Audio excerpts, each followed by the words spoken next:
नमस्कार, मी प्राची साळुंखे. न्यूज 18 लोकमत विशेषमध्ये आपलं स्वागत. चिनी ड्रॅगनची खोड काही केल्या जात नाही. लडाख पाठोपाठ आता चीननं अरुणाचल प्रदेशातील एलएसीवर कुरापती करण्यास सुरुवात केली आहे. पण भारतही काही बेसावत नाही.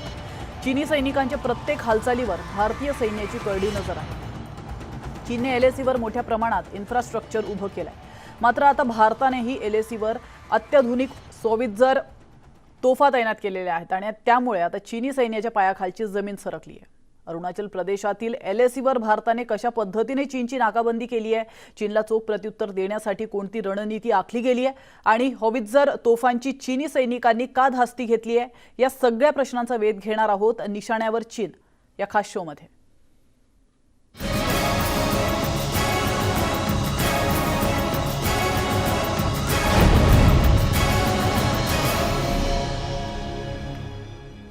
भविष्यात चीनी सैनिकांनी एलएसीवर आगळीक करण्याचा प्रयत्न केल्यास त्याची जबर किंमत ड्रॅगनला मोजावी लागणार आहे. कारण भारताने आता एलएसीवर अमेरिकन बनावटीची M777 हॉवित्झर ही अत्याधुनिक तोफ तैनात केली आहे. त्या तोफेचा आवाज ऐकून चीनी सैनिकांना घाम फुटलाय. पाहूया.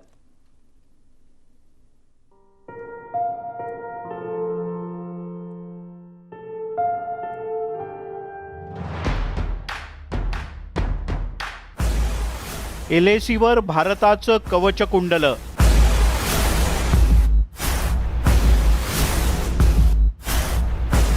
M777 हॉवित्झरच्या टप्प्यात ड्रॅगन.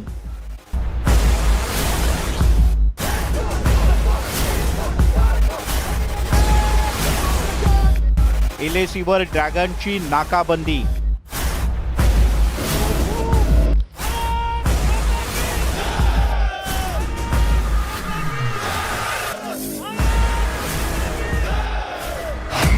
एलएसीवरून ground zero report. गेल्या महिन्यात अरुणाचल प्रदेशातल्या तवांग सेक्टरमध्ये भारतीय जवान आणि चीनी सैन्याच्या दरम्यान संघर्ष झाला होता. नुकतंच प्रत्यक्ष नियंत्रण रेषेवर चीनच्या 200 सैनिकांनी तिबेटच्या बाजूने भारताच्या हद्दीमध्ये घुसखोरी करण्याचा प्रयत्न केला. पण सतर्क असलेल्या भारतीय सैन्यानं ड्रॅगनचा हा प्रयत्न हाणून पाडला. तसंच चीनी सैनिकांना पिटाळूनही लावलं. चीनी सैन्याकडून सतत एलएसीवर कुरापती काढण्याचा प्रयत्न केला जातोय. 9 महिन्यांपूर्वी चीननं एलएसी परिसरात एक गाव वसवल्याचं बोललं जातंय. या गावात चीनकडून जवळपास 100 घरं बांधण्यात आली आहेत. सुबनसिरी जिल्ह्यातल्या सारीचू नदीच्या किनाऱ्यावर हे गाव वसवण्यात आलं आहे. हे गाव प्रत्यक्ष नियंत्रण रेषेलगत असून अमेरिकेतली इमेजिंग कंपनी प्लॅनेट लॅब्सनं या गावाचं प्रत्यक्ष चित्र सुद्धा प्रसिद्ध केलंय. प्लॅनेट लॅब्स या कंपनीचा दावा खरा मानला तर लडाखप्रमाणेच आता अरुणाचल प्रदेशातल्या एलएसीवर सुद्धा भारत आणि चीनच्या दरम्यान संघर्ष पेटण्याची शक्यता नाकारता येत नाही. चीनी ड्रॅगनकडून पूर्व लडाखप्रमाणेच अरुणाचल प्रदेशातल्या एलएसीवरचा वाद भडकवण्याचा प्रयत्न केला जातोय. चीनी सैन्याच्या वाढत्या कुरापती लक्षात घेता भारतीय सैन्यानं एलएसीवर पूर्व लडाखप्रमाणेच आता उत्तराखंड आणि अरुणाचल प्रदेशातल्या तवांगच्या एलएसीवर भारतीय सैन्यानं मोर्चे बांधणी सुरू केली आहे. यामुळेच भारतीय लष्करानं अरुणाचल प्रदेशच्या तवांग परिसरात 30 किलोमीटरपर्यंत मारा करणारी अल्ट्रालाइट M777 हॉवित्झर तोफ तैनात केली आहे. बोफोर्स आणि अत्याधुनिक L-70 या विमानभेदी तोफांच्या व्यतिरिक्त एलएसीवर भारतीय लष्करानं M777 हॉवित्झर तोफा तैनात केल्या. आमच्या प्रतिनिधीनं थेट एलएसीवर जाऊन भारतीय सैन्याच्या तयारीचा आढावा घेतला. भारत और चीन के बीच लगातार चल रहे विवाद के दौरान भारतीय सेना ने अपनी तैनातियों को इतनी जल्दी किया कि चीन को चौंकने पर मजबूर होना पड़ा. भारतीय सेना ने अपने 3 regiment M777 ultra light howitzer के इस पूरे एलएसी के इलाके में तैनात किए गए, जिनमें ईस्टर्न सेक्टर भी है. इस वक्त आप देख सकते हैं कि सामने M777 अल्ट्रा लाइट हॉवित्ज़र है. इस गन की खासियत यह है कि ये हाल ही में भारतीय सेना में शामिल किया गया है. इसकी मारक क्षमता 35 से 40 किलोमीटर की है और ये इतनी हल्की है कि इसको हेलीकॉप्टर के ज़रिए बड़ी आसानी से किसी भी जगह पर ले जाया जा सकता है. भारतीय वायुसेना ने हेलीकॉप्टर्स लिए चिनूक और उन हेलीकॉप्टर्स के ज़रिए इन गन्स को आसानी से उठाकर एलएसी के पास के इलाकों में तैनात किया गया. चिनी ड्रॅगनच्या कुरापतींना चोख प्रत्युत्तर देण्यासाठी भारतीय सैन्यानं LACवर M777 हॉवित्झर तोफा तैनात केल्या. भारतानं अमेरिकेकडून या तोफा खरेदी केल्या होत्या. भारतीय सैन्यात एकूण 7 रेजिमेंट तयार करण्यात आले आहेत. यापैकी 3 रेजिमेंटची स्थापना करण्यात आली असून 4थ्या रेजिमेंटच्या निर्मितीची प्रक्रिया सुरू आहे. अमेरिकेकडून भारत एकूण 145 M777 हॉवित्झर तोफा खरेदी करणार आहे. या M777 हॉवित्झर तोफांमध्ये जवळपास 30 किलोमीटरपर्यंत लक्ष्यभेद करण्याची क्षमता आहे. ही तोफ वजनानं हलकी असल्यामुळे ती सहजपणे एका ठिकाणाहून दुसऱ्या ठिकाणी हलवता येणं शक्य आहे. विशेष म्हणजे तिची ने-आण करण्यासाठी रस्त्याची आवश्यकता भासत नाही. चिनूक या हेलिकॉप्टरच्या मदतीनं ती सहजपणे दुसऱ्या ठिकाणी घेऊन जाता येते. इसकी ऐसे पोजीशनिंग अगर हमारे को फायरिंग पोजीशन लाने के लिए 3 मिनट का समय लगता है हमारे को यहाँ से फायरिंग पोजीशन लाने के लिए 3 मिनट का समय लगता है. और इसको अगर यहाँ पर माउंट ऐसे जो टेरेन है यहाँ पर गाड़ी चल के जा नहीं सकती, इस गन को ले नहीं जा सकती. तो उस जगह पर हम इसको हेलीड्रॉप या पैराड्रॉप के जरिए ले जाकर ड्रॉप करके हम इसका एम अचीव कर सकते हैं, जो हमारे को मकसद है. इसका रेंज है टोटल स्पेशल एमिनेशन के साथ 40 किलोमीटर और नॉर्मल एमिनेशन के साथ 31 किलोमीटर. अरुणाचल प्रदेशातल्या सीमा भागात भारतीय सैन्यानं अत्याधुनिक M777 हॉवित्झर तोफांच्या व्यतिरिक्त बोफोर्सच्या तोफा सुद्धा तैनात केल्या आहेत. चिनी सैन्याच्या वाढत्या हालचाली आणि कुरापतींच्या पार्श्वभूमीवर भारतीय सैन्यानं ही जोरदार तयारी केली आहे. विशेष म्हणजे भारतीय सैन्यानं LAC लगतच्या चौक्यांवरतीच या तोफा तैनात केल्या आहेत. बफोर्स के बारे में सारी दुनिया जानती है. बहुत ज़्यादा विवाद भी हुआ, लेकिन इस गन की कैपेबिलिटी पे कभी किसी ने सवाल नहीं उठाया. कारगिल में हमने इसका जलवा देख लिया. अब जिस तरीके की अब सिचुएशन में हम लोग हैं, यहाँ लगातार बारिश हो रही है, क्या कोई इसकी कैपेबिलिटी पर कोई फर्क पड़ता है और कितना किस रेंज तक जो है हम लोग एनिमी को काउंटर कर सकते हैं इससे? बोफोर्स एक one of the best equipment जो अभी इंडियन आर्टिलरी के पास है. इसकी कैपेबिलिटी पे किसी को कोई शक नहीं है. एज अ गनर हमें इसकी कैपेबिलिटी पे फक्र है. इसने पिछले 2 दशकों में जो भी हमारे साथ कॉन्फ्लिक्ट हुए हैं उसमें अपने आप को प्रूव किया है. दूसरा, ये किसी टेरेन या वेदर से रिस्ट्रिक्ट नहीं करती है. बोफोर्स ने अपना लोहा कई बार मनवा चुका है और जो टारगेट या जो हमें हासिल करना होता है बोफोर्स की मदद से आसानी से हासिल किया जा सकता है. बोफोर्स की मारक क्षमता जनरली 30-31 किलोमीटर है, बट एज पर एमिनेशन इसकी मारक क्षमता बदली जा सकती है या एज पर रिक्वायरमेंट हम जो भी एमिनेशन है वो चेंज कर सकते हैं. ऑल्टीट्यूड के हिसाब से इसकी मारक क्षमता भी चेंज हो जाती है, तो 30 से 40 किलोमीटर का एंगेजमेंट हम ले सकते हैं. चिनी सैन्याकडून LACवर सतत घुसखोरी करण्याचा प्रयत्न केला जातो. या पार्श्वभूमीवर भारतीय लष्करानं माउंटेन गन सिस्टीम खरेदी करण्याचा निर्णय घेतला. त्यासाठी लष्करानं RFI अर्थात रिक्वेस्ट फॉर इंटरेस्ट हा जारी केलाय. त्यामुळे भारतीय लष्करात लवकरच माउंटेड गन सिस्टीम दाखल होणार असून अरुणाचल प्रदेश आणि पूर्व लडाखमधल्या LACवर हे तैनात केलं जाणार आहे. भारत और चीन के बीच जारी तनाव जो कि पिछले 18 महीने से लगातार चल रहा है, जो कि शुरू हुआ ईस्टर्न लद्दाख में, लेकिन उसका असर भारत के ईस्टर्न सेक्टर पे भी देखा गया. भारतीय सेना ने बहुत ही जल्दी अपने आप को इन सब इलाकों में मजबूत करना शुरू कर दिया. अगर सूत्रों की माने तो महज इस तवांग के पूरे इलाके में, या कह सकते हैं कि इस कोर में जो है इतनी ज्यादा इन्फेंट्री, आर्टिलरी और एयर डिफेंस सिस्टम के जो यूनिट्स है उसको तैनात कर दिया गया कि इस वक्त इस इलाके में हम लोग बहुत ज्यादा मजबूत स्थिति में है. चीननं लडाखपासून अरुणाचल प्रदेशपर्यंत पसरलेल्या LACवर विमानांची धावपट्टी आणि हेलिपॅडची निर्मिती केली आहे. चीनकडून पूर्व लडाखमध्ये सैन्य तळ आणि हवाई तळाची निर्मिती केली जात असल्याचं बोललं जात आहे. या सगळ्या हालचालींच्या पार्श्वभूमीवर भारतानं पूर्व लडाखप्रमाणेच अरुणाचल प्रदेशातल्या LACवर सुरक्षा कवच तयार केलं असून ते भेदणं ड्रॅगॉनला तूर्तास तरी सहज शक्य नाही. Bureau report, news 18 Lokmat. इथं घेतो एक छोटासा ब्रेक, लगेचच परत येतोय. तुम्ही पाहत रहा न्यूज 18 लोकमत विशेष.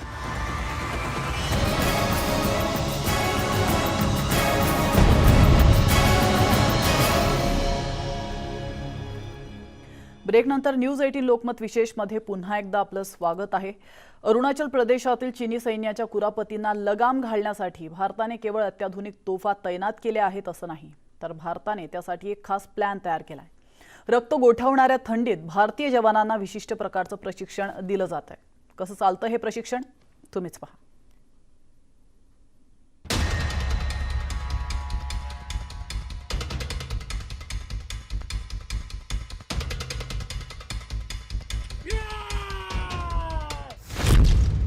LACवर ड्रॅगनला धोबी पछाड.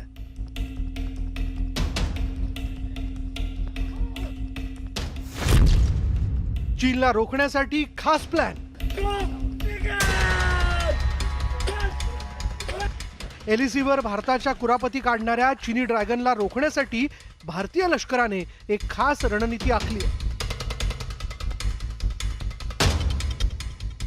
चीनच्या विस्तारवादी धोरणाला लगाम लावण्यासाठी भारताने लडाखपासून अरुणाचल प्रदेशपर्यंत प्लॅन तयार केला.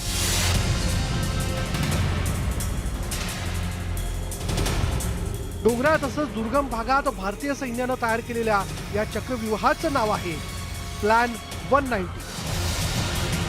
भारतीय सैन्याचा प्लॅन 190 आहे तरी काय? चीनी सैनिकांनी 190 प्लॅनची एवढी धास्ती का घेतली आहे?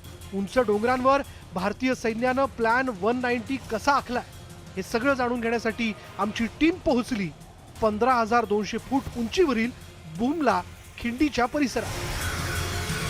चीनच्या सीमेपासून केवळ 43 किलोमीटर अंतरावर बुमला परिसर असून तिथं प्रतिकूल हवामान आहे. ढग जमिनीवर उतरण्यासाठी आतुर झाले होते. चहूबाजूला दाट धुक्याची चादर पसरली होती. राहून राहून पाऊस पडत असल्यामुळे वाट काढणं कठीण झालं होतं. हा सगळा डोंगराळ भाग असल्यामुळे रस्त्यांवर ठिकठिकाणी दगड मातीचे ढिगारे पाहायला मिळाले. आमची टीम हे सगळे अडथळे पार करून बुमला सेक्टरमधील LAC लगतच्या चौकीवर जाऊन पोहोचली. नैसर्गिक आव्हानं असतानाही भारतीय जवान डोळ्यात तेल घालून सीमेवर पहारा देतात.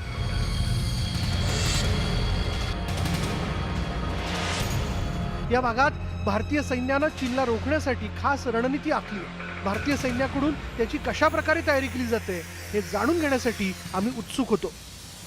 So watch out for hammering of tires, throwing of tires, chopping of wood, boxing of kit bags, and some bayonet drills, and finally some unarmed combat. This will all happen at a fast pace.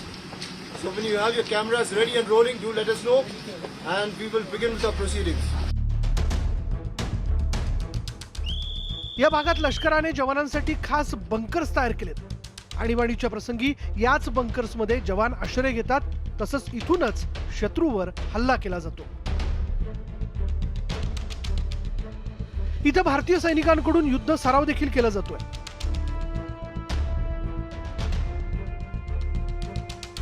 Punching बॅगवर बॉक्सिंगची practice केली जाते.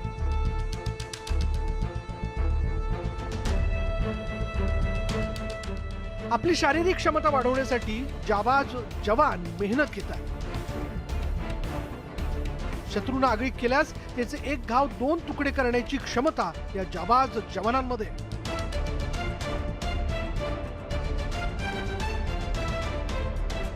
चीनी सैन्याच्या कुरापतीवर लगाम लावण्यासाठी भारतीय सैन्यानं plan 190 तयार केलाय. अरुणाचल प्रदेशातील LACवर भारतीय सैन्य आता आणखी आक्रमक झालंय. प्लॅन 190 नुसार LACवर तैनात असलेल्या भारतीय जवानांकडून रोज 190 मिनिटं अशा प्रकारची ड्रिल केली जाते. प्लॅन 190 नुसार LACवर तैनात असलेल्या भारतीय जवानांकडून रोज 190 मिनिटं अशा प्रकारची ड्रिल केली जाते. या ड्रिलमध्ये जवानांना शारीरिक आणि मानसिक दृष्ट्या सक्षम करण्यासाठी खास ट्रेनिंग दिलं जातं. शत्रूवर अचूक हल्ला करून त्याचा खात्मा करण्याचं प्रशिक्षण दिलं जात आहे.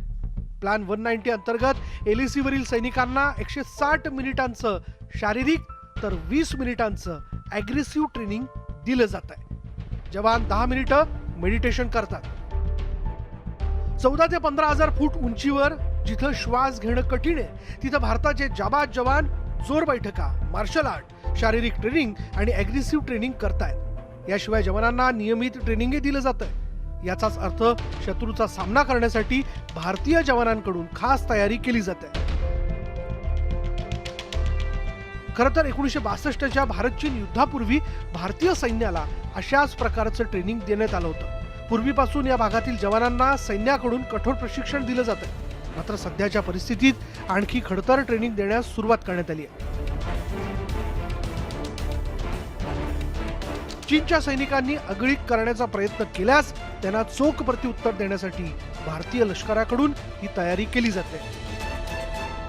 एक तो वो शारीरिक तौर पर एक्लिमेटाइज होते हैं, स्ट्रेंथन होते हैं. साथ ही साथ बहुत ज़रूरी है कि आप शारीरिक के अलावा मानसिक तौर पर बहुत अपने आप को स्ट्रॉन्ग करें, क्योंकि the battle of extreme cold is mind. आपका जज्बा क्या है, आप क्या सोचते हैं, क्यों हैं आप वहाँ, जो मुझे लगता है ना तो पाकिस्तान के पास है ना चाइना के पास है. तो ये अपने आप में एक अलग तरीके की ट्रेनिंग देता है हमारे सोल्जर्स को ऑन सर्वाइवल अगेंस्ट चाइना. एलएसीवर चीनकडून अत्याधुनिक शस्त्रास्त्र तैनात केली जातात. शी जिनपिंग यांनी सीमेवर रॉकेट तैनात करण्याचा सपाटा लावलाय.